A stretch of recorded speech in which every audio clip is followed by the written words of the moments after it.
Hi, friends. Welcome to this week's DFU. Today is the launch of a new show type for DFU, a semester. A semester is multiple episodes on one subject. Unlike the Marvel Marathon we did before, where each episode was on a related subject but different kind of characters and things like that, these episodes are going to take one subject and really jump into it, but over the course of several pieces.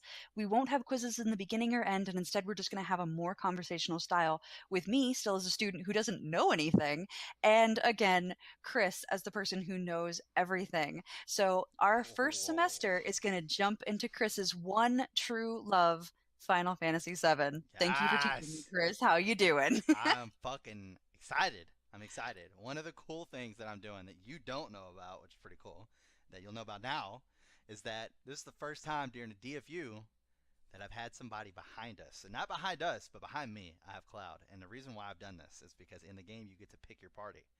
So as we go along, at the end of every episode, you're going to pick your favorite character, and then that's who's going to be behind you next episode until we finally get to the last episode and we get to see who Kelsey's favorite character is. That I'm excited Hmm. about. So it's kind of like pick your own party. Since you didn't get to do that in the game because you didn't play the game, you now get to pick your party. But Cloud is always the leader, and I'm the teacher, so it makes sense. So you get to pick number two. I'm excited about it. I'm really excited. Oh, and I just realized I didn't mention it. For those who don't know, and this may be their first DFU, I'm Yeah, your host, Kelsey, she and is. this is my co-host, Chris, who's really teaching us everything we need to know about this subject. Yeah. So, Chris, jump in. Where are we starting? What's going on? Okay. So, I feel the best place to start is to kind of introduce you to the world so you kind of understand just like how the world goes. This isn't going to be that long because there really isn't too much information, but that way, whenever we reference certain things, you'll actually know what they are. Okay. And I will be giving Kelsey visuals so she'll know what I'm talking about, and then we will go back and edit those in for you guys as well so that way you'll be able to watch them. So, as I'm talking about them, they'll pop up. You don't have to worry about go search it for yourself. We have stepped up our game a little bit, so woot Woo. woot. AKA, thank you, Mandy. Yes, yes. So, anyway, so starting out with the world of Final Fantasy VII. So, those of you who have played the Final Fantasy series, those of you who haven't played 7 or have played 7, haven't played the other ones, every world is completely different. They're all different names, and we get Gaia. So, we have the world of Gaia, which, as in the picture that you guys will be able to see, I have all the towns named out, everything else. This is the Final Fantasy VII world map. So, what's cool about Gaia is that the way they explain human life is that the planet itself has this thing coursing through it, and that is called the life stream. And what the life stream is that it is energy that flows back and forth, coursing through the planet, and it gives life to humans, trees, plants, everything. And then that way, whenever that human dies, or that tree dies, or that blade of grass dies, that energy and all the knowledge that it has consumed goes back into the planet, and then therefore strengthens the planet, and it reuses it to make more life. So it's Would like this be forever changing. similar to kind of the spirit trees in Avatar? Kinda, somewhat. Yeah, I'm talking about the one with the But blue people. right, right. Kinda, somewhat. I don't 100% remember what the spirit trees did. I'm guessing it just obtained knowledge, right? They isn't that what they jacked into the trees? Yeah, it held knowledge, primarily knowledge and memories, and it was a source of energy. Like the when the planet was doing well, there were more of these places. Kinda. Yeah, I would say yes. The life stream stays on the inside of the planet, so it's not Okay. something that you can actually access unless like there's like a hole or some shit that opens up and the life stream fucking courses through it. Because there are small, very small places along Gaia where the life stream actually gets concentrated through a hole and makes what's called a Mako fountain. Or I'm sorry. Let me start by saying this. I was gonna say this whenever I started and I forgot. This game has no audio to it besides the music. I'm going to mispronounce stuff from the way that you might have pronounced it when you play the games. All right, so forgive me because I've seen a lot of reviews on Final Fantasy VII, and everybody that's done it gets slaughtered in the comments for it's like that's not how you pronounce it. So we're all gonna pronounce it differently. Some of you guys say Nanaki, I say Nanaki. Okay, I'm just throwing it out there. We're just diving into this. All right. Anyways, Mako energy is basically when the planet has the life stream is just kind of like forced through like a hole or anything where it's concentrated to kind of like come out into the overworld. And what it does is it makes these crystallized little balls, and they come in all different colors, and that is what is considered energy, and it's called materia. So materia is the energy as far as magic is an even better word for it. For basically fire, water, ice, anything like that, healing, all your magical stuff. What's pretty cool about this is that it's been manufactured and then there's actual natural. So what we're talking about is the natural resource. The planet is making it itself. We'll get to the manufacturing in a little bit here.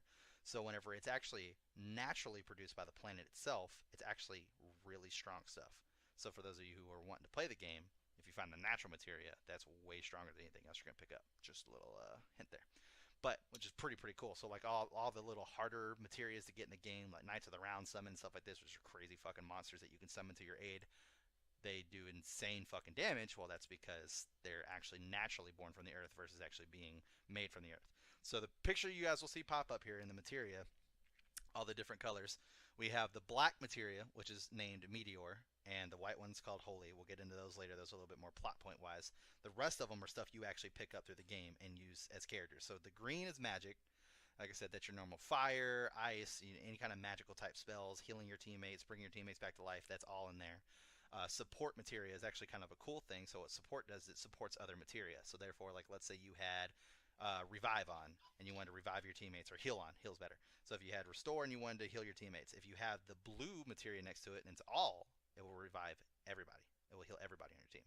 Versus if you don't have it with support, it will only heal one person on your team, and that's the person that you choose, which is pretty cool.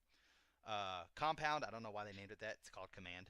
Anyways, basically lets your character do things that they wouldn't normally be able to do. For instance, like you just run up and hit somebody with your sword. Well, this one says that you can hit 4 times. So whenever you use that, then your person runs up and hits the person 4 times. It's pretty cool. Independent materia is kind of just something your character does, like counterattacking or stuff like that. And then the last one, the red one, summon, is the one I was talking about. You get to summon like gods or crazy fucking mythical creatures that come out and do ass loads of damage for like 10 seconds and then leave. So pretty cool shit. So that is basically summing up everything about what the life stream is. It gives birth to everything on the planet, and then whenever it dies, the life stream goes back with all the knowledge it has in order to not only strengthen the life stream and strengthen the planet, but also strengthen these materia that it creates itself through the Mako energy. Mako energy, once again, is just compressed liquid versions of the life stream, which will be a little bit more into play a little bit later as we go on. But for the beginning, as far as like the entire world, that's pretty much what we've got. I guess to kind of go over the map a little bit, as far as just the way it looks. It kind of looks, a lot of it's like plains and fields. You can see some mountains. The only thing that I can say that really has like a big representation of anything would be Wutai, all the way in the top left. That's like really styled after Japan, which is pretty cool. The rest of it is a little bit more European Western. If you really think about it, like Nibelheim and stuff like that, it's got like a lot of mountains and shit. Kind of like reminds you of being like Wyoming or Colorado or some shit like that with a lot of mountains. It's just a really nice landscape because they kind of like added everything. You've got your icy regions, you've got your plains, you got your swamps, canyon, which that's actually kind of cool too. To touch on is Cosmo Canyon because that's kind of a I would say kind of like an African touch to it. Honestly, it's kind of like real tribal, and it's got like these nice like dirt mountains and deserts and stuff. Like it looks really cool. So kind of like your safari, I guess, is more kind of where I'm maybe no savannah, right? I think that's what I'm going for. I don't know. That's the word you're looking That's for, the one yeah. I'm looking for. Okay, I think it's all in the same place, so I'm pretty close. We're somewhat close. But yeah, so that's pretty cool. That's pretty cool that they kind of touch, like they have all these different. So everywhere you go, it's kind of like a different scenery throughout the entire game. And this is actually one of the first games where you got to do like these full map discoveries. So like the entire beginning of the game takes place in Midgar, which is this gigantic city. Which I have pictures for that too. But we have Midgar, which is this gigantic city, and you spend a majority of the very beginning of the game in there, which is pretty cool. But then you leave, and like you literally are walking on this map as Cloud, and then from there you end up getting like vehicles and stuff, and you can literally explore the entire map and go to any one of these islands that are off in the far reaches or anything like that. And what's kind of cool about Midgard as well, since we'll bring it up here, is that it's called the floating city, and the reason why is because everything that you're seeing on top there is actually plates that are suspended into the ground or above the ground. Yeah. So it's like this floating city, but it's double layered. So there's basically the entire top of the city, and then what's below it is called the slums, where all the poor people live. I'm dead serious. And each one of those pieces of the pie is a sector. It's cause that's how you're supposed to look at it, like a pizza. So like all those reactors that are on the ends that are sticking out, those separate into the different sectors, and I believe there's 7 sectors total. Yeah, 6, 7, and that's what's kind of really cool about that is that where you see this entire like bright shiny city that people are like, oh my god, Midgard's so amazing, but then they get there and it's like if you're in the slums, it's like wow, Midgard is kind of a shitty place to live. So, which is pretty cool. Hmm. Very interesting. So that I believe about covers the world. Did you have any questions on that so far? Live stream, Mako energy, materia, spells. So you said it a couple times, or you said two different things at two different times. Okay. The Mako energy fountains. I'm going Mm-hmm. to use the same way that you say Yep, it. So Mako. people just cringe and that'll be fine. Those fountains, are those liquefying and just like condensing the live stream into something that you can carry away, or is it crystallizing it? So it's the live stream being condensed into a liquid. The fountain apparently crystallizes it into materia itself. So the fountain is like something that basically the Earth created itself, or Gaia created itself to house the liquid version of the live stream, the Mako energy, and in there it gets crystallized into materia, and then it grows naturally by itself, and then people come along and be like, oh look, there's fucking materia just randomly growing here. But these are like No. rare to find. This isn't like Okay. heavily found whatsoever. I think out of the entire game, there's like 5 or 6 fountains you find out of the entire game. And this game is 3 discs long, by the way, so it's an extremely long game. So Now, in the world, is there any kind of judgment or like we only use the purple like materia and those guys use the red materia and we hate them? Is there any of that, or is it just like each of these things have its own use? It's like having a tool set. yeah, Nobody so judges anybody. basically each of it has its own use. I think it's more along the lines of obviously back then with video games there wasn't there's so much. So this game in itself is prided on its storytelling, but the storytelling is very heavily evolved around the main cast and each one of their storylines. So like all these background people, you don't know whether or not they actually use materia, and I've never seen like just a random fucking citizen on the street like, hey, look, I can shoot fucking fireballs out of my hand. So as far as you know, like usually only like the corporation that makes it, which like I said, we'll get into that a little bit later. The corporation that makes it like kind of uses it for like their soldiers and shit like that, and that's where they like you Okay. first kind of start seeing it, and then it's like I guess people that are off in the wilderness and stuff like that that live in like these mountain places that might have a Mako, you know, I said Mako, Jesus, Mako fountain near it, might actually pull some materia from it themselves and use it. That very possible for sure. But normally in the world of Final Fantasy VII, it's basically your party, and then the people you're going against normally are who's using materia. Like I said, Okay. I don't think I've ever ran down the street and just some random kid is just shooting fireballs out of his fucking hand, lighting stuff on fire. I don't think that's happened yet. If so, I missed that quest, which I highly doubt because I'm 100% of the game multiple times. So that would be news to me. Optional quest. Yeah, right. Never knew it was there. Okay, now is Midgar some kind of like, is it a capital city? It seems to stand out on the map. So the reason why that stands out on the map, and I actually have like a cooler little cartoonish-ish type map. Um, yeah, I have a little more cartoonish type map that I can put up there too for us to put in there, which is kind of really cool to look at.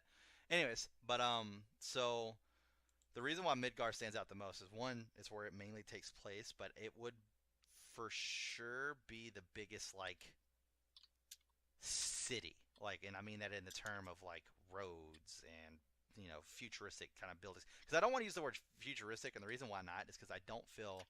So I just had this conversation with Tony the other day. We were sitting here talking about Final Fantasy VII, and it's like I don't feel it's futuristic. I feel like it's very modern, solely for the fact that like even the vehicles they use are either our time, and some of them even look like they could be like from the time before our time. Like yeah, like fucking 60s and 50s, like some of the trucks and stuff that they use. But at the same time, we do have like a rocket ship that can launch into space as well. So it's kind of like it's not. It's really not futuristic in my opinion. I mean, Midgard looks like it's a futuristic type city, but to me, I see kind of like a slight mid-futuristic steampunky type feel to it, just like kind of like looking at Hmm. Midgar, in my opinion. But yes, as far as to answer your question, Midgar for sure is like the main city. But it's just one of those things where it's like it's debatable depending on obviously the people you're talking to and versus where they live and shit like that. So, but it's the only one that I think is like actually like civilized like that for sure. Other ones are that you're gonna find are kind of like towns and stuff like that. So, which is kind of cool. Okay, and this map of Gaia, that's that's really the entire planet, or that's just That's the all that entire you planet. really. Like Okay. to us, that is the entire planet. So basically, they just took all the continents that would wrap around, and they just flattened it out on one map, so that way you can kind of like see everything. And as you guys will see in this cartoon map that I have up, it kind of highlights a couple other places on there too, and that's because those are like main plot points that you go to in the game. But as you can see, Midgard takes up a huge fucking portion versus like Fort Condor or Wutai or Rocket Town or anything like that. And that's because Midgard's fucking gigantic. It's a huge city. Like you literally spend a good portion of the game at the beginning of the game in there, and you're like only in one section of Midgar for like that entire portion of the game. Like you never see the other sectors. Like I think you only go to sector 7, 8, and reactor 1. You might spend a little time in 9, or not 9, 7, 8, or 7, 6. I don't know. It doesn't matter. Regardless, Oh, somebody in the comments is going two to tell you why it matters. sections. Well, one of them do, but that's spoiler alert. So we'll get to that at some Okay. point. I think my last question here is when I'm looking at the map, I'm seeing Chocobo Farm, running Chocobo, Ugh, ugh, walking Chocobo, ugh. dashing Stop. Chocobo, Chocobo Sage. What the hell's a Chocobo? Ugh, stop. That's what we're gonna get hit up in the comments for. So it is known as a chocobo, Oh. and they are. Yeah, I tried stopping you like 3 times, and you just kept going. I was like, No, stop, no. We stop. should probably cut that out before we get like killed. Oh, that's gonna be funny. No, that's gonna Oh be funny. no. Oh So, no. Guys, proof of my ignorance. Please don't destroy me in the comments. I didn't know. so chocobo are these large birds that you can find on the map that have like these little bird tracks. These little bird tracks you find, and you go and they'll be like in enemy fights, random encounters, and if you kill the enemies and leave them alive, you'll capture them and you can ride them. So they're like these big like ostrich type birds. I'll post some pictures here in Discord so we can get some pictures behind us as well. But these are the chocobos for sure. You can ride them? I'm literally posting a picture of Cloud riding a chocobo right now. So yes, and you can use them as a form of transportation in the game, and they are the best, Kelsey. They're so fucking cute. It's ridiculous. I love chocobos so much.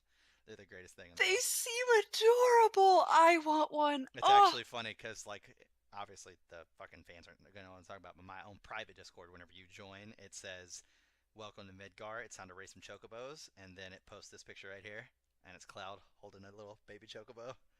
It's like it's time to raise some chocobos. Yeah, it's awesome.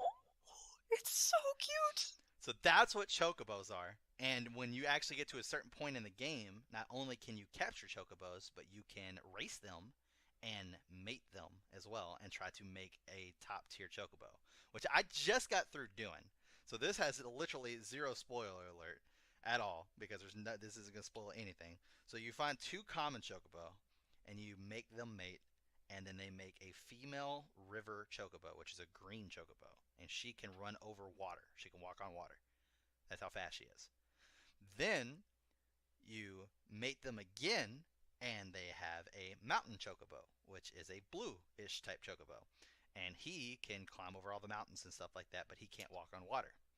Then you mate the river and the mountain chocobo, and they make a river mountain chocobo, which can do both. But as you look on the map, for sure the first one that I sent, you'll see like Round Island is where you can get the famous Knights of the Round Materia. They cannot go that far out. They can't even go to Goblin Island. So you have to then do a lot of fucking shit like racing and getting these high tier class chocobos because they go up in ranks and stuff like this to make the legendary, which you see in the picture, the golden chocobo that can literally go fucking anywhere. It can climb any mountain, it can walk over any water, desert, anything, and they are fucking fast. I literally just got through doing 20 S class races in a row, which is the highest class you can be, all I have to do is just hold down the X button, and it's at least a solid 45 seconds before the second place chocobo catches me at the finish line. At the finish line. So yeah, like I'm literally sitting there for 45 seconds, like Cloud's just sitting there throwing his arms up and down, like on top of the chocobo, like da da da da da da, and it's like we're gonna be here for a little while. They're still back there.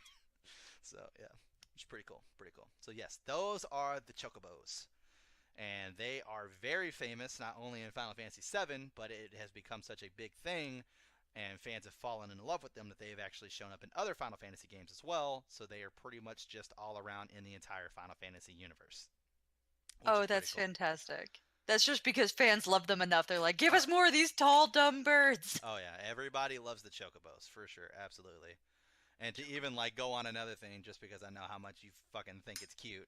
So Final Fantasy IX, that little VV guy I told you about, he loves chocobos, and I told you he's a little kid.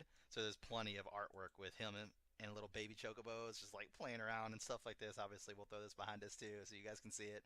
But yeah, just little VV just hanging out and just playing with little chocobos. That's like his biggest thing in the game.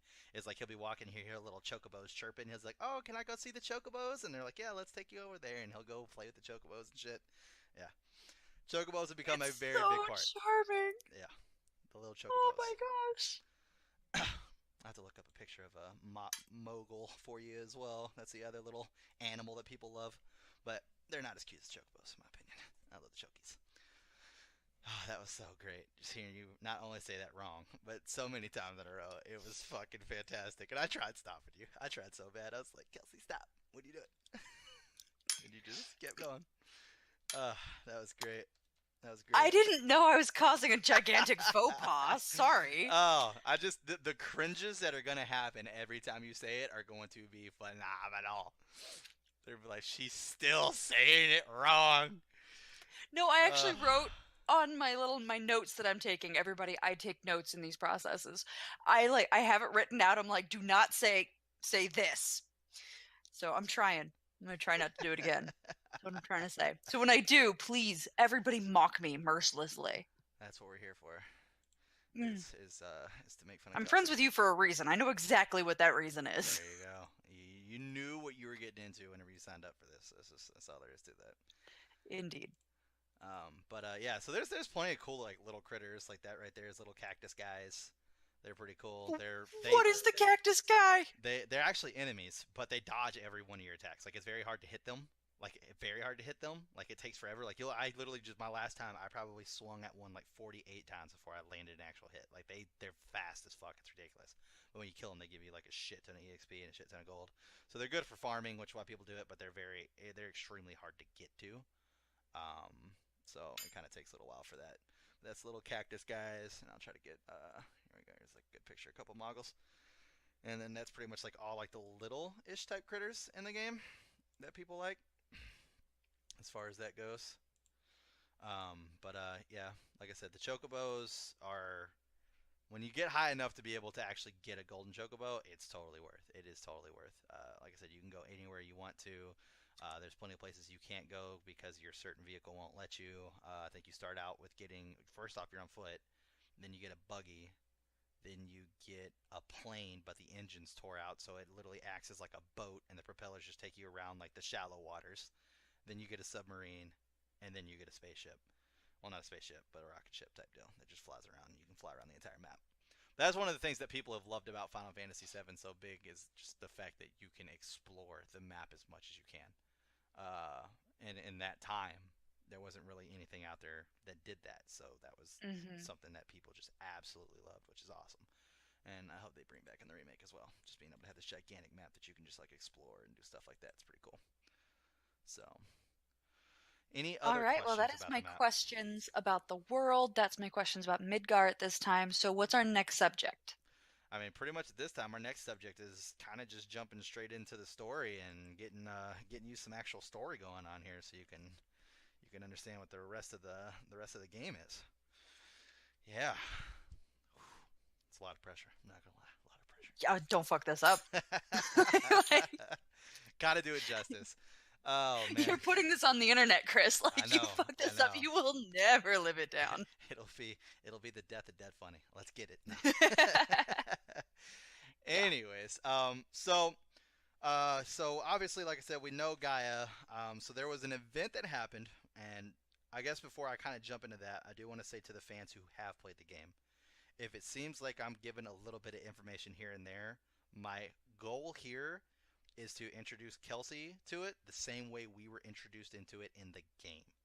So there was a lot of stuff I could have told you that's gonna like help make a lot of sense to some of the stuff you're about to hear, but we didn't hear that stuff until way later. So then it was like you were able to put the puzzle pieces together versus me just throwing the pieces at your face right now, and then you already having the puzzle laid out for you.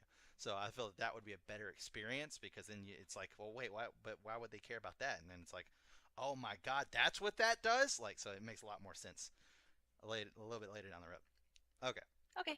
so our story starts with this lovely group called Avalanche. Avalanche was founded back in a very, very old video game that came out on, well, it's not old, it's actually the newest one, but came out on the cell phone only in Japan and before Crisis. And what Avalanche is, it is a terrorist group organization. Believe it or not, this is where our heroes start. Yes, I do mean that 100%. So, This is not a good start. it will all make sense, I promise. So, we have Avalanche to start. So basically what we get to see is that the game opens up on this nice, little shot of Midgar.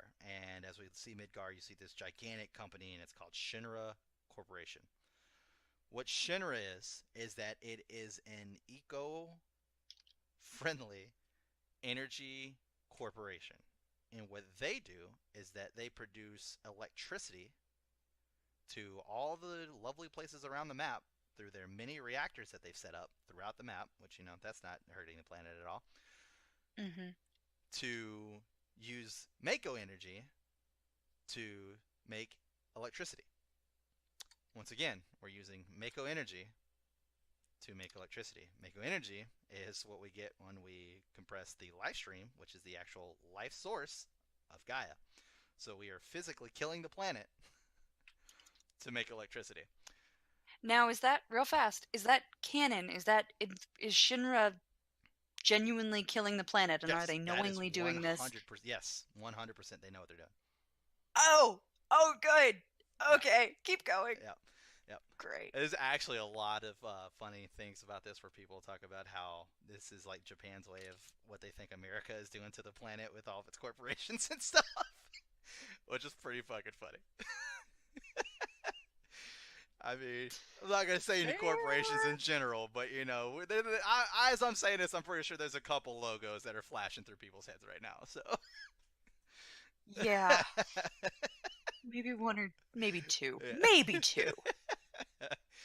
Oh man, that's great. So yes, so Avalanche isn't sounding so bad anymore. But anyways, Yeah. so to make matters even worse, the Avalanche group comes pretty heavily armed, and they know how to fight, and they have now hired a bodyguard, which is our famous soldier, Cloud. And the reason why they've done that is because Shinra also is the world's leading in military force. So not just your Oh, eco. Yeah. great. Exactly. You're not gonna like Shinra by the time we get through with just this first aspect. That's for sure. Well, when you started, the first few words out of your mouth were eco-friendly energy Exactly. corporation. I'm like, oh, cool. And then you kept talking. It Oh, got it's darker. so great. So basically, to kind of break down what that is, so Shinra has their infantry. They have like their machines and stuff that they use with the Mako energy that they're stealing from the planet's life, and stuff like that. So they have their whole army base, and it consists of like I said, infantry and shit like that, Marines and everything else. But what they also have is this elite force of fighters called Soldier, and there's Soldier First Class, which is the top, and Soldier Second Class, which is basically you made it into Soldier. Now you gotta try to get to First Class. And our buddy Cloud here is Soldier First Class, top of the top. So he no longer works for Shinra and is now working as a mercenary. So technically ex-soldier, working as a mercenary in Midgard. And he was drafted onto Avalanche to kind of help break in because Avalanche's whole purpose is to go in and blow up an entire reactor in Midgard. So one of those big, gigantic spots on the Midgar picture that I had that had the green stuff coming out, each one of those is a reactor that separates a plate. They're going to blow up an entire reactor. There's, I believe, 8 Whoa, reactors won't that total. kill a whole bunch of people?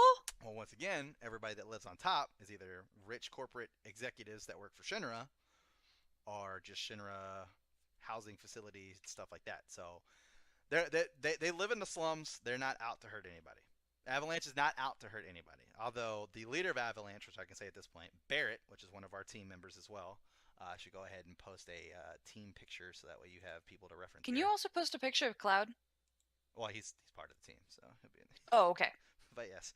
So you meant a full team, not just Barrett. Okay, yeah. cool. I don't have any like specific just of Barrett. Now I've got like 800 something pictures of Cloud. I can give you plenty of those. But when it comes to Barrett, he's not necessarily my favorite character. So it's just Cloud and a lot of Red 13 and Tifa. But you know, it is what it is. So Barrett is our lovely gentleman in the far back right with the gun for in hand, and Cloud is our amazing guy right dead there in the middle with the gigantic big sword on his back. And we'll get into the others as we go along.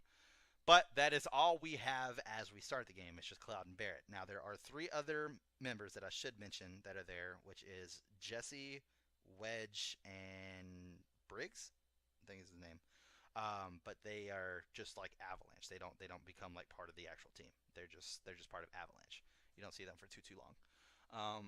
So basically, your whole point is like you show up, and immediately Barrett's telling you like, hey, you got hired for this job. Don't fuck up. We're here to do this, and da-da-da-da-da.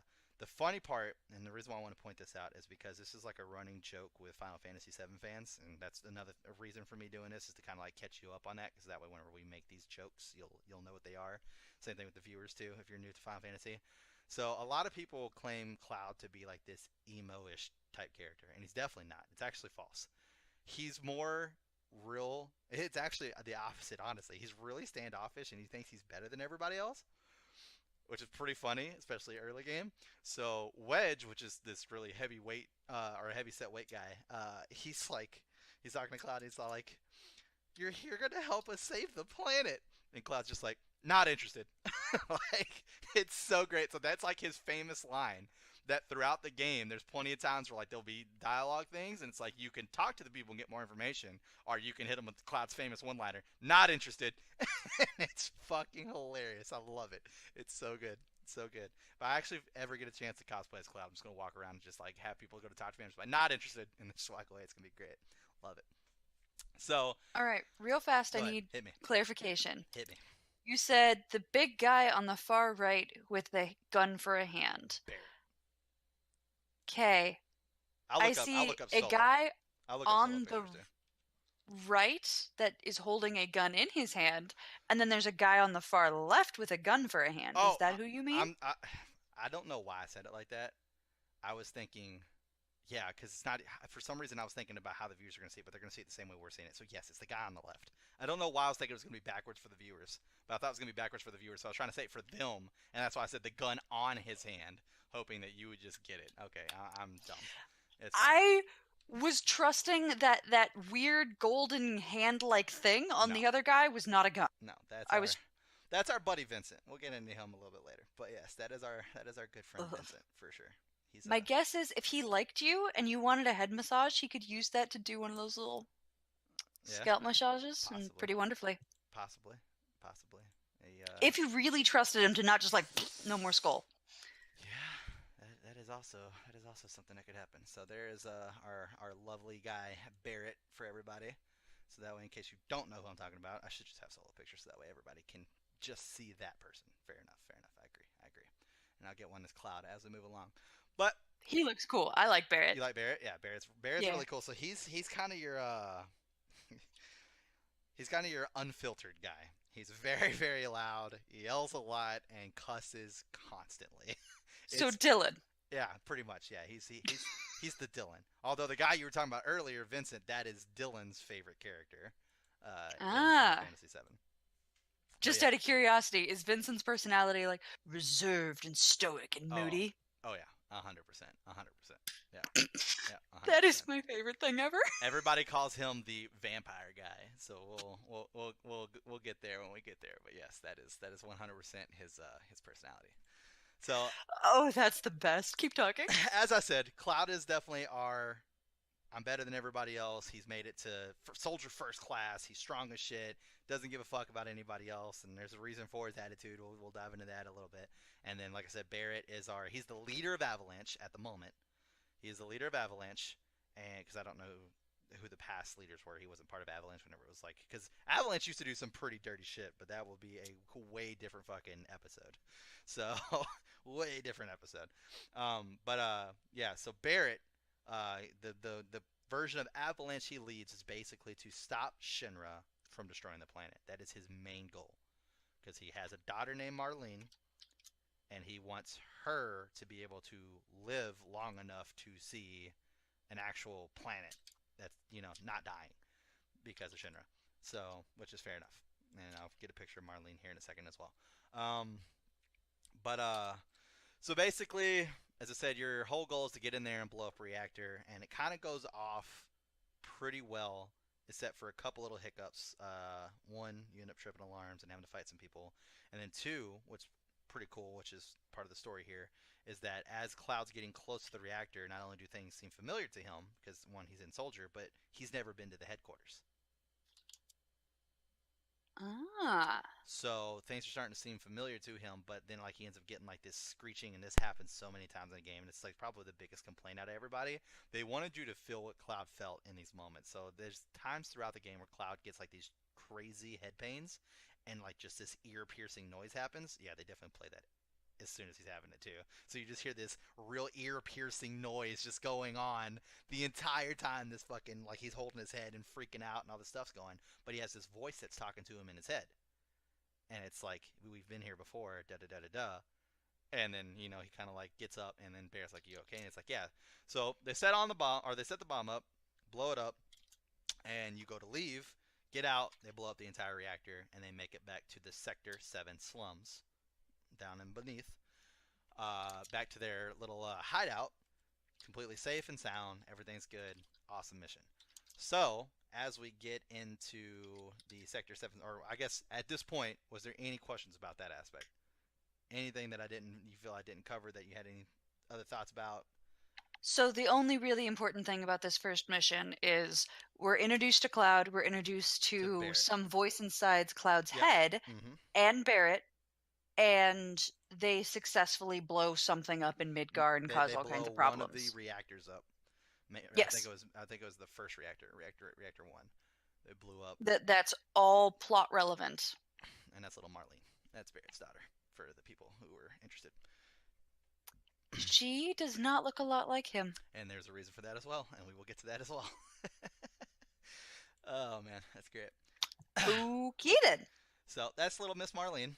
But anyways, so they make it back safe and sound to the actual to their hideout, and it's called the Seventh Heaven, which is a bar that is owned by my first ever video game crush and amazing best kick-ass female in any fucking video game ever, Mrs. Tifa Lockhart. Love her so much. She's so great. It's her bar, and her and Barrett are friends. So as soon as he comes in, or as soon as Barrett and Cloud come in, the first thing that you notice is that not only does Tifa know who Cloud is, but it seems like she has some kind of backstory with him. So you get kind of a little introduction to Tifa. She's like, "Hey, Cloud, I haven't seen you in a while. Da da da da da. How did the mission go?" So you end up talking. So she actually commissioned you to go on the mission to Avalanche. And you end up finding out at this point. So you end up talking to her for a little bit, which is pretty cool because this is the point. And just once again, for new players to the game, you do have a chance for a romance scene. From this point on, all your choices to everybody you talk to, everybody, and I mean literally everybody, can affect the infinity points that you cannot see at all because they are not in the game's code. So you have no idea what they are whatsoever to get somebody to go on a date with you way later on in the game. So at this point, your dialogue matters. And I think one of the first ones is like they all go down. They have this pinball machine in the side of the bar, and they hit it, and it goes down in like this one room. It's very, very small. It's got a table and a TV, and that's it. And it's like their headquarters. And literally you can wait to go down and then just talk to Tifa at the bar, and like the thing that gives her some of the most affinity points is that you ask her to make you a drink. And it's like, what do you want? And he's like, a stiff one. And then bam, like that brings up the affinity points. But then after that, you wake up the next morning, and I kid you not, it's where it's funny is because I told you how Cloud's personality was. The way to get some more affinity points on her is she goes, well, how did you sleep? So now you can either get affinity points towards Barrett to try to take him on a date, or you can get infinity points towards Tifa by saying, or if you do the Barrett, it's well Barrett's snoring kept me up, so Barrett's like, oh, he noticed me, which how that makes anybody feel good, I don't know. But for Tifa, it's well, obviously I slept good. Anybody would next to you. It's like it's just not Cloud's personality at this point in the game. It's just physically not Cloud's personality, which is so funny. It's so great. But actually, I guess I did miss one tiny little step. You have one little interaction on the way back from the reactor to the slums because after it blows up and you all escape, basically they don't want to get caught. So they say everybody scatter and we'll all just meet back up at the rendezvous. So they all scatter and then Cloud walks by himself and you end up walking into this girl who's holding flowers, a little basket of flowers in her hand, and you end up bumping into her and she asks if you want to buy a flower or not. You can choose to buy a flower, you can choose to blow her off, whatever you want to. But if we go back and look at our team picture, you will see right there next to Cloud, underneath his right elbow, is Mrs. Aerith Gainsborough. That is the flower girl. And she comes into play way, or a lot in the game and a little bit later. But she becomes obviously part of the team. Mrs. Aerith, I'll look for a solo picture of her as well. So I'll put it up for the viewers. But what's actually really cool little thing about her is that her name in the game is actually Aerith, like Aerith, like ITH, to where the translation from the Japanese game to the English game, they just decided to call her Eris. Because Aerith is not a Japanese name. I've even met someone Yeah. named Aerith. But the translation, for some reason, they chose to go with Eris versus Aerith, which was kind of weird to me, and I don't know why they did that. I don't know. It's just weird. Huh. But you could choose to buy a flower, and my main point with that is that also helps to get these infinity points. You can get the flower to Tifa and get some points, or you can get the flower to Marlene, which will get you some points with Barrett. So, or you can just choose not to buy a flower and just don't get points from anybody. But you So have to do get you through just somebody at have that to point. just like consistently like pick a person and be like, that's the one I'm going on a date with? Pretty much. Like basically, the way the game starts. Now that I've said her name, I'm more comfortable saying this. With the way the game starts, I think Eris overall points are like 150 base to start off, and then Tifa is 100 and Barrett is 0. So you have a lot more work to get Barrett to be able to be the person to go on the date with you. And in order to do that, you basically have to be a dick to Tifa and Aerith, which is that stuff I was talking about earlier that I wasn't feeling okay to say yet because I haven't introduced you to those characters yet. Is there's a lot of times where you'll have dialogue choices with them, and you can do your classic Cloud of, you know, I don't know why my mind's blanking on it now. Holy shit! But anyways, you just tell them fuck off and just I'm done, move on. So basically, if you want to go on a date with Tifa, you basically have to remove Aerith from the game. Like you physically can't take her on your team because you can only have a team up to 3 people. You have like all these people on your team, but you only have 2 other people besides Cloud with you at all times, and that's your team when you're going to fight. So if you wanted to go on a date with Tifa, you basically have to remove Aerith from the game. And if you want to go on a date with Aerith, you basically have to remove Tifa from the game. And anytime and there's plenty of times where dialogue happens where Aerith, whenever you first meet her, she asks, whenever you're doing the flower and shit, she asks if you have a girlfriend, and you have to say yes if you want to possibly end up going out with Tifa, even though you're not dating Tifa. But that's just how Mm. Cloud sees her. Or you say no, and that's how you get points towards Aerith, which is pretty cool. Okay. Yeah, yeah, that's pretty cool, pretty cool. But as we're getting closer to a little spot of a wrap up session here, because I could go on for this for hours, but we gotta delve it out into episodes here. I'm trying to get to a specific spot, and then we'll stop there. Um, so to move on a little bit, so basically you go into the underground room, you kind of talk about the job, how everything went and stuff like that, and then whenever you're done, Bear starts losing his shit, gets mad because Cloud's like, not interested. Boom, got it. There we go. Anyways, Cloud's like not interested because he doesn't want to fucking exactly. But Barrett's all pissed off because Cloud's not in it to save the planet. He's just in it to get paid because he's a mercenary. Da da da da. He's done his huge fit, and Barrett's mad because the only reason Cloud is there is because Tifa brought him on the mission. Tifa wasn't on the mission. She signed him up for the mission.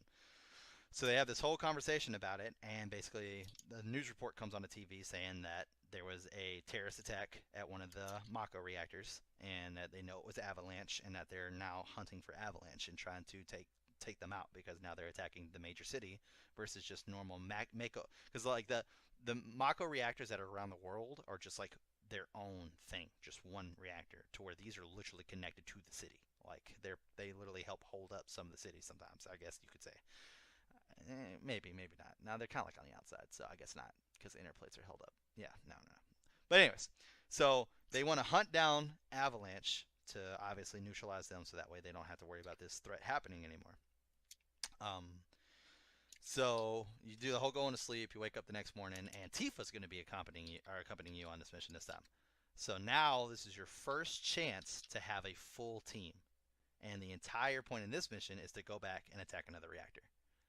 So they're getting right back into it. Like the very next day, we're going straight back to attack another reactor. It's happening, which is pretty Okay. cool. So since we did a lot of opening up on the world, and we did a lot of opening up on just kind of like the overall personalities a little bit, we'll get a lot more into the story the next time. But I feel like that's a pretty good stopping point for episode 1 because we got a lot of the world lore done. So you understand what the live stream is, what Mako energy is, how Shinra is using it to kill the planet and, keep their houses lit and their heaters on, all that fun stuff. I'm trying to think. Is there anything I didn't upload for the viewers? Probably should put a picture of Tifa in there too. But yeah. And Aerith. And Aerith, yes, yes, yes. I don't have any. I will say this. No, That is a go ahead. constant big love triangle because I've kind of said that a little bit. That Aerith kind of talks to you about it. That is the love triangle of the game, and it is actually the first time the creators of Final Fantasy ever did an actual love triangle. So the first 6 games, it was very clear who was the love interest of the main character, whether it was male or female. This is the first time you actually had a love triangle. You do have multiple options of characters you can take on the date, but the official love triangle connection is definitely Cloud, Aerith, and Tifa. For sure. And just so people know, because that's what I was about to say, is that I am 100% Team Cloud Tifa, so I don't really have a lot of pictures of Aerith. And as I said, Tifa was my first, video game bae, so she's a beast. She's awesome. So Not surprisingly. Holy crap. So to kind of give Gorgeous. you a little bit of her overall rundown, she is actually a martial arts fighter. She was trained and was the Ooh. top of her class, so she kicks a lot of ass. If you would see some of the enemies you fight, and obviously you will as we go on, that's in pictures and stuff, she bare fist all that. Like she don't have a weapon. Like she gets down and dirty, which is pretty cool. One of the things quick to roll over is in the game there are these things called limit breakers, and it's as you take damage, a bar fills up, and then whenever it hits the top, it breaks the limit, and you can activate your special move. When you activate your special move, it does a shit ton of damage. The cool thing about Tifa is she's the only person in the game because there's 7 limit breakers in total, and every time you get into another limit, it's 2 per category, 7 total. Every time you get into another category, you have to reset, and you can keep the other limit breakers, but you can only access the ones that are in that set that you have set in that fight. So you would have to reset it every single fight. Obviously, when you get your ultimate limit breakers, pretty much you just leave it on your ultimate limit breakers, which is the last one. Tifa's is different. You keep setting hers, but hers stack all the way through. So hers become like a slot machine, roulette, and it's 1 slot per limit. So whenever you have all 7 of them, they're all one continuous attack until she finishes her entire limit all the way through. So Ooh. yeah, she is a badass late game, like a badass late game. Because like you start off with just like beat rush and like dolphin kick, and then like it's like, oh cool, I unlocked 2 more moves for her. And now instead of her doing her 1 move that you got to choose on her deal limit, now she's doing 4 moves, and then so on and so forth and so on and so forth till she has her final one, which is called Final Heaven, and that's the name of the bar, Tifa Seventh Heaven, Final Heaven. So it's pretty cool, pretty cool. But yeah, that is Little Miss Tifa. Like I said, definitely my favorite video game female character of all time. She is such a badass. And a cool little thing is that she is the only character, besides one more, which we'll talk about him a little bit later, that you can actually have as a leader of the team for a short amount of time. some stuff happens and you have to pick another leader for a little bit, and it's Tifa, which is pretty cool. So she's the only character that they actually programmed to be on the world map besides Cloud, which is Oh, really wow. fucking cool. So, and with the Chocobo racing, if you race a lot with Cloud and you have Tifa on your team, she'll pop up every once in a while and be like, "Hey, Cloud, stop hogging the Chocobos. I want to ride. Is that okay?" And then you can pick yes or no. And if you hit yes, then it's Tifa on the Chocobo whenever you go to do the race versus Cloud, which is also pretty cool. So, Oh, that's awesome. and I guess something else to kind of like talk about her too is she is also one of the only characters that's been as promoted as Cloud for outside of Final Fantasy games. So like there's been tons of different games that have done like Final Fantasy characters and stuff like that. She's one of the most notable ones from the series because she's been closely as promoted as Cloud has been, which is pretty fucking cool. Wow. Yeah. And actually, I was listening to this report today, which it was like this interview with one of the main directors, and they were talking about the character design for Tifa, and one of the biggest things they fought over was how short her skirt was. They actually were really worried about with how short they made her skirt, and the only reason they actually added more onto it, but they wanted to keep it short solely for the fact to give her movement, which I thought was like you could have put her something else technically, but I mean, I'm not complaining obviously if I can keep her as a fan. But that's what Tifa officially looks like in the actual video game. That is actually her character design all the way through. Like I said, she's so fucking cool. She's such a badass. So that is Little Miss Tifa Lockhart, and then we have Barrett Wallace and Cloud Strife. And we will get into a little bit of her backstory at a different point. Because I thought about what me and you talked about, which we're about to get into, which is that Kelsey is going to pick a character, and I got to give her baseline knowledge. I thought about it, so I had to make sure I do like baseline because some of this could be potential spoilers on any character you pick. So I was like, well, fuck. So I have to be somewhat careful. So if it doesn't feel like I give you a lot of information, that's why. I just want to throw that out because as I was thinking about it, I was like, that was a pretty cool idea. I was like, oh, I'm gonna like that. And then today I was thinking about it, I was like, son of a bitch, son of a bitch. There could be a lot of spoilers. Oh no. So yeah, but Okay, well, honestly, we'll I do that. feel like you gave me. I don't know anything, so I don't know what I don't know. Fair But enough. I feel like you gave me baseline knowledge on Tifa. Um, Like, I feel like you kind of just built it into the episode, which works for me. I mean, there's a little bit. I mean, if that's who you want to choose, it's up to you. I mean, you got to choose who you wanted. So you got Cloud, Strife, Barrett Wallace, or Tifa Lockhart. Because there is a And I little can't bit choose more Aerith, information. Oh right? yeah, you could choose Aerith. Yeah, I'm sorry, I completely forgot about Okay, Aerith. well, Because let me learn a little bit more I about still haven't even uploaded a picture of her yet. Good No, you lord, haven't. So I'm gonna good choose lord. Aerith. And first of all, is her name like what is actually what am I supposed to call her? Aerith? Eris? You can call her Aerith? what you want. I go Aerith because that's her original name. So like even whenever I play the English version, like whenever you go to type in the character's name because they get to introduce themselves for the first time, it lets you rename them because you can name whatever you want to. Like if I could name Cloud Chris and run around with him being named Chris the entire game, you can name whatever you want to, but it auto fills out what their actual name is. So I always rename her Aerith because that's just, I mean, that's to me that's what's canon, but it's pretty much whatever you want because like in even in the movie the English version of the movie they still call her Eris versus calling her Aerith and I'm like you motherfuckers like So I wonder which one actually is canon if they put out the movie and well the gave Japanese her a version different it name. says Aerith. The Japanese version of the movie they call her Aerith, so it's the same as the game. The entire Japanese side of Final Fantasy VII refers to her as Aerith Gainsborough. The entire English side of every single installment of the game refers to her as Eris Gainsborough. So it's kind of how you want to go with it. It's up to you, but I would go Aerith. I'm just saying. Okay, well, teach me a little bit about Aerith. So Aerith is actually a pretty interesting character. There's not too much I can go into, but she basically did not grow up in Midgar.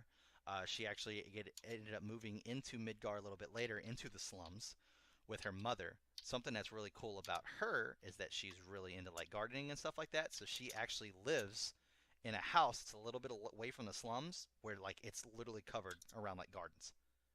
So it literally is like Aw. the prettiest place in Midgar. And where she spends most of her time is that there's this church that is dead in the middle of the Sector 7 slums, which is where Tifa's hideout, her bar is, and everything else. There is a gigantic circle in the middle of the floor of this church that was broken up, and she has managed to grow flowers in that circle. So it's like a beacon of hope for like the Sector Slum 7 people to come and, just see the beauty of what could be, you know, coming from the earth if, Shinra wasn't, destroying the fuck out of it with, trying to make electricity. So, yeah. Which they're using to float a city, which is completely unnecessary. Correct, correct. So, I understand why they want to take down the thingies. yeah, just a little The bit. Just a reactors. little bit. So there is a little bit of more stuff as far as her like childhood stuff goes, but that's a little bit kind of getting to spoilerish type territory. Okay. And that doesn't really mean anything to her. I will say that out front. I could say the same thing with Tifa. I could say the same thing with Cloud, and I could say the same thing. Well, I could say the same thing with Barrett. Barrett's probably the only. He's got no. That's right. There's a little bit of spoiler territory, but not as much. Obviously, Cloud, Tifa, and Aerith, I can firmly say out of the team are like the three biggest characters out of the team. A lot of the story goes around those three characters. So those are going to be the spoiler territory guys. So where the other ones I can kind of give you stuff like Yuffie and Vincent. When I finally introduces them to, I'll be able to tell you like pretty much their entire backstory. Well, no, not Vincent. That's right. Fuck, never mind. I'm just gonna stop talking because I apparently am getting a little too ahead You're of just myself. lying to me I am left and right. repeatedly. And I'm not even good at it because like I'm just stopping myself midway. So it's like I'm not even good at it. But anyways, for the viewers, there's a picture of lovely Aerith. I'm sorry, Mandy, or I'm sorry to future Chris, who is editing this and decided to put that up whenever I was first talking about her, and I just said it again, and you might have taken it down at this point. I apologize, but there she is again. Haha. I hope Mandy's editing this because I just made you put her up there again. Haha. Anyways, so yeah, that is lovely Aerith Gainsborough. She's Okay. pretty cool character, honestly. But Girl like I of said, I am flowers. yeah, she's actually her title in the game is actually Flower Girl until you actually name her on the team. So every time you bump into her, instead of it saying Aerith, it just says Flowers Girl, which is pretty funny. Oh, that's And interesting. then once she actually becomes part of your team, then you name her Aerith, and then she's Aerith after that point. Which is pretty cool. All Pretty cool. right. All right, friends. Well, that's honestly going to wrap up our Yeah. first class in this Final Fantasy VII semester. Thank you so much for teaching. Really appreciate it. Now, everybody listening, if you heard anything you disagree with, jump in the comments and Yes. let us know. Chris will argue with you until Mm-hmm. all of the possible oxygen has been removed from the atmosphere. He'll do that. He will argue with you forever. And not only that, So I also want to point out, like, I really love this game, and there's times that I might forget something. So if I do literally forget something, please put it in the comments so I can bring it up because I want Kelsey to literally have 100% of what happened. So that could happen. That very much could happen. Like, I'm recently playing the game, but so much shit happens in that game. The little stuff, like the first interaction with Aerith, I thought was the second reactor, but it's not. It's first because the introduction to Tifa, you got to give her the flower or give Marlene the flower. So then I was like, well, fuck, I already fucked up once. So if that could happen, make sure to call me out on it so I can correct it. But if you are wrong, I will definitely let you know in the comments. That is for sure. I will fight you to the death. This is my favorite game of all time, so I am down to brawl. But continuing that, if you enjoyed this content, please like this video, subscribe to our channel, and turn on notifications so you know when to come to the next class that we have on Final Fantasy VII or whatever other video that we're releasing. If you want to contact us directly, please contact us on Twitter or Twitch, which you can find in the links below. In the meantime, we'll see you guys the next time we upload a video. Bye, friends.